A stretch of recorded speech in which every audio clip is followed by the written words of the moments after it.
To solve this question, let's consider what it means for lines to be parallel. When we put an equation into slope-intercept form, so y equals mx plus b, two lines are parallel if they have the exact same slopes. Now we don't care about the y-intercepts because if two lines are parallel, they'll have different y-intercepts, but the slopes will be the same. So before we go ahead and compare this given line to the lines in the answer choices, let's go ahead and find the slope of this line. Now, if we find the slope of this line, then we're looking for, out of the answer choices, which line has the same slope as the one that's given. So to find the slope of the given line, or any line, we can put it in y-intercept form. To do that, let's go ahead and let's solve for y. So we'll start out by isolating the y term and subtracting x from both sides. So 2y equals 4 minus x. Now if we divide both sides by 2, we can isolate y. So y is equal to negative x over 2 plus 2. Just rearranging these values. Now, when we said y equals mx plus b, m is going to be our slope. So in order to find the slope of this equation, we just need to separate out the coefficient for x. So we can rewrite this as y equals negative 1/2 times x plus 2. This tells us that our slope, m, is negative 1/2.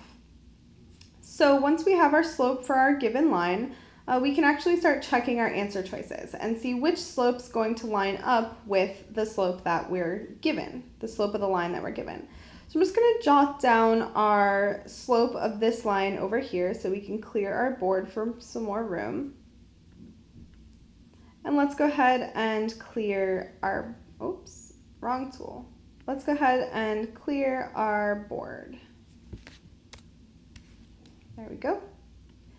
Okay, so we'll start with answer choice A and we'll just work our way through. And remember, we're looking to put it in y equals mx plus b form and then compare the m's. If they're the same, we can stop and we would found our answer choice.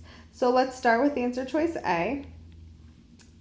X equals y plus 4, we'll isolate our y, so y equals x minus 4. And in this case, our slope is 1.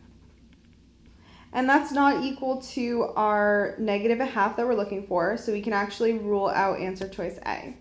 Moving on to answer choice B, we'll do the same thing. Isolate our y, it already is isolated, so y equals 4x plus 5, and we can pull our slope right from this since it's already in slope-intercept form. For B, our slope is 4, and this is not what we're looking for either. It's not negative 1/2, so we can cross that choice off as well.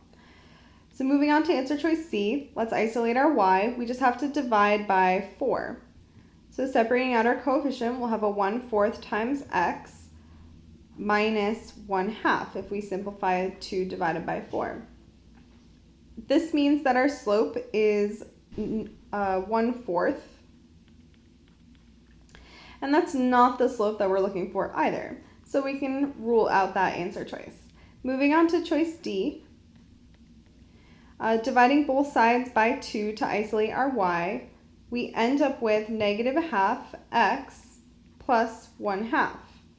Now this means that our slope is negative 1/2, and that actually matches the slope of the line that we're given. So that means that these are parallel.